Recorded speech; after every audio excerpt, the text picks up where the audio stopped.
Archie Bunker is the kind of man who can take a perfectly harmless household moment and turn it into a personal attack from the universe. And these episodes prove it with almost scientific precision. It starts with something so small it should barely register: laundry.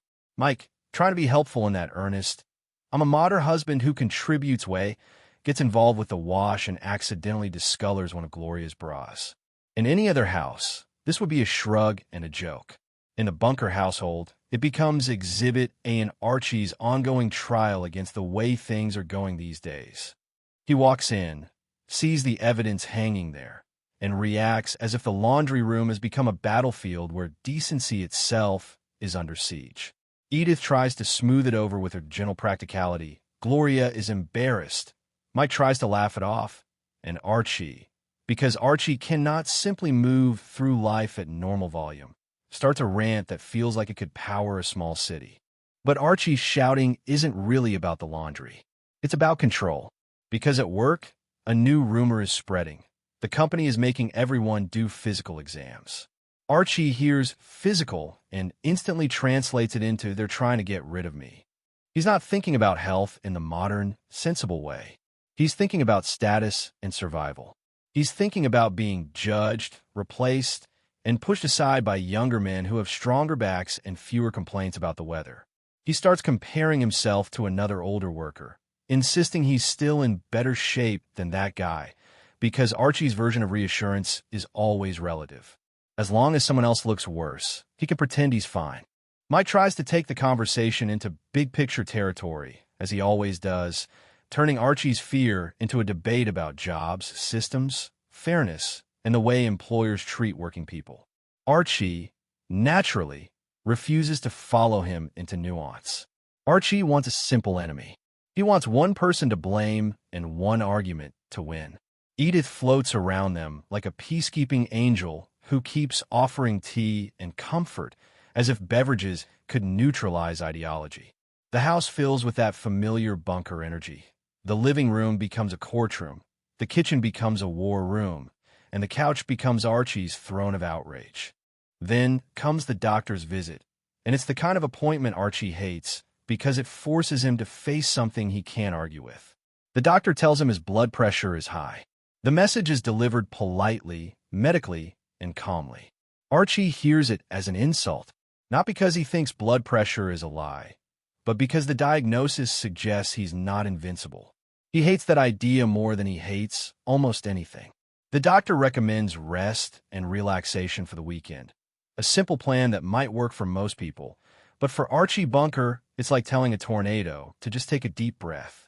Edith, determined to do the right thing, turns the house into a quiet zone. She tiptoes.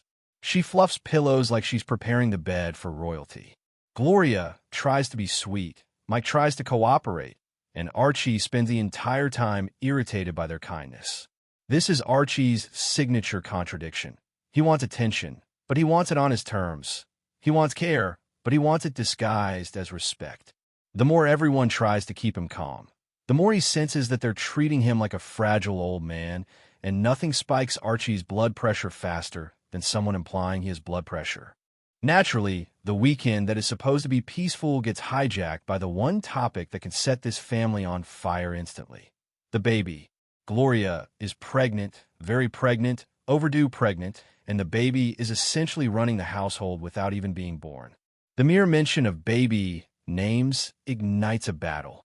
Mike and Gloria talk about honoring Mike's father with the name Stanislaus, and Archie reacts as if they've suggested naming the child Cement Mixer. He starts imagining the future with the intensity of a man writing an epic tragedy. He pictures kids teasing the baby, teachers mispronouncing the name, employers rejecting resumes. In Archie's mind, a name isn't just a name, it's destiny, and destiny must be approved by Archie Bunker. Gloria tries to calm him down by mentioning they also considered Archie. For a moment, Archie's ego inflates like a parade balloon. He straightens up, softens his tone, and suddenly has no concerns about how names affect a child's future. Funny how that works. But then the details come out. If the name isn't exactly what Archie wants, if it's a variation, if it's not full credit and full ownership, he snaps back into outrage. The irony is almost comedic perfection. The man who must relax for his health is yelling about syllables as if the hospital itself is listening.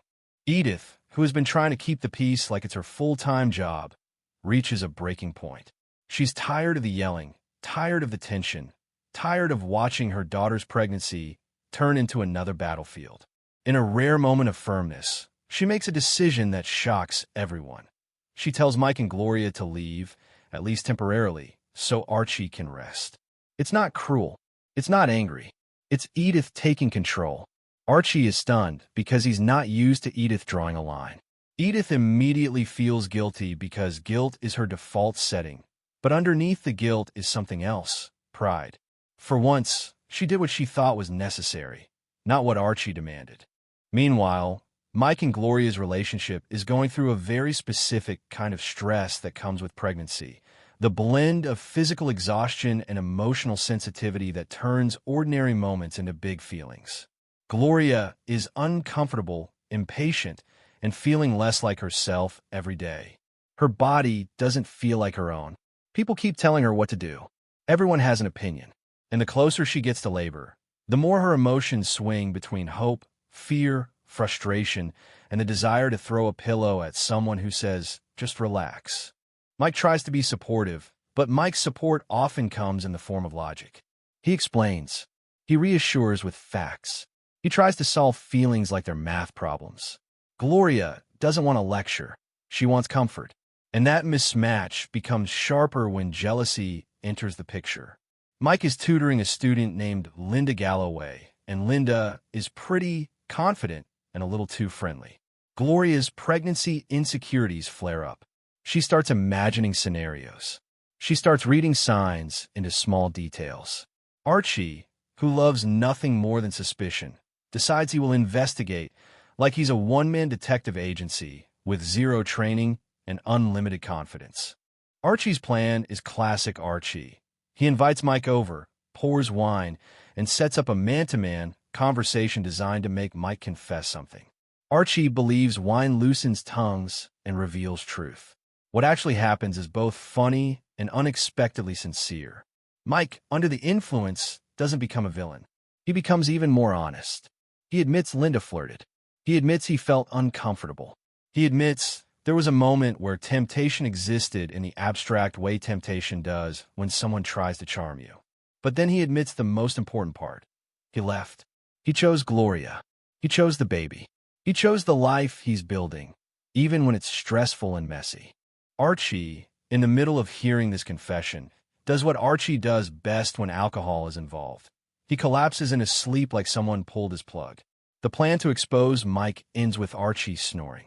But the truth is revealed anyway, and it's not the scandal Archie wanted. It's a reminder that Mike is trying.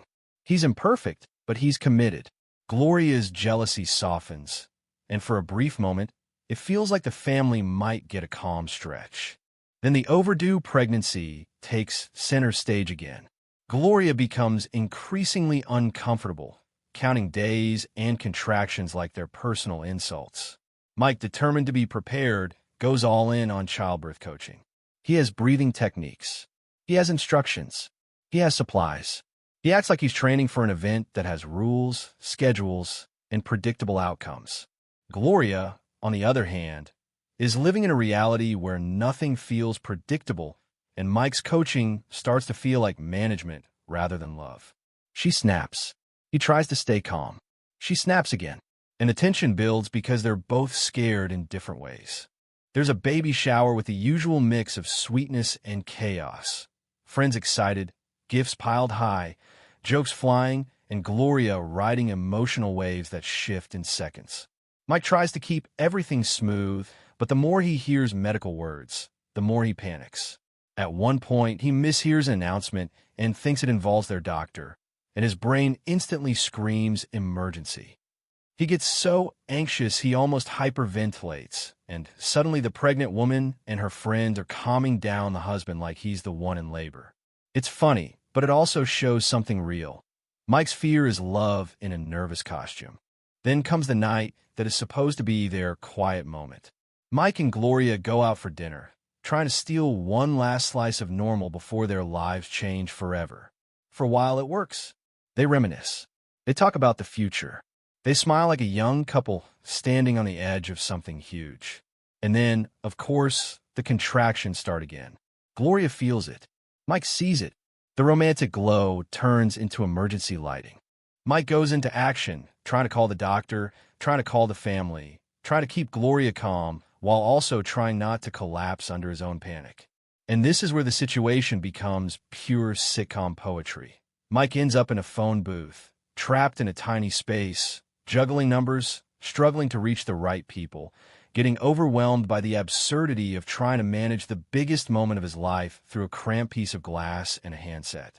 The tighter he tries to control it, the more ridiculous it becomes. The stakes are real, but the mechanics are chaotic, and Mike becomes the perfect symbol of modern anxiety, prepared for everything except reality. At the same time, Archie is dealing with his own separate mess at the lodge, caught up in a performance situation that feels outdated and uncomfortable.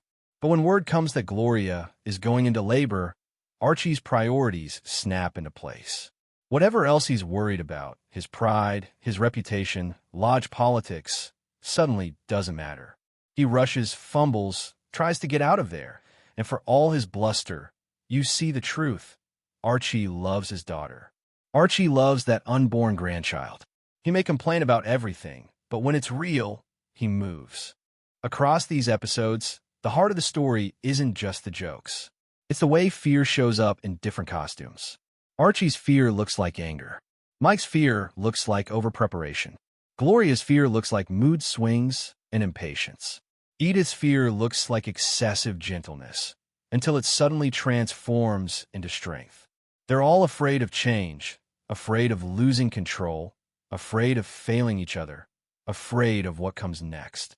And yet, even when they fight, they keep circling back toward one another because that's what family does in this house.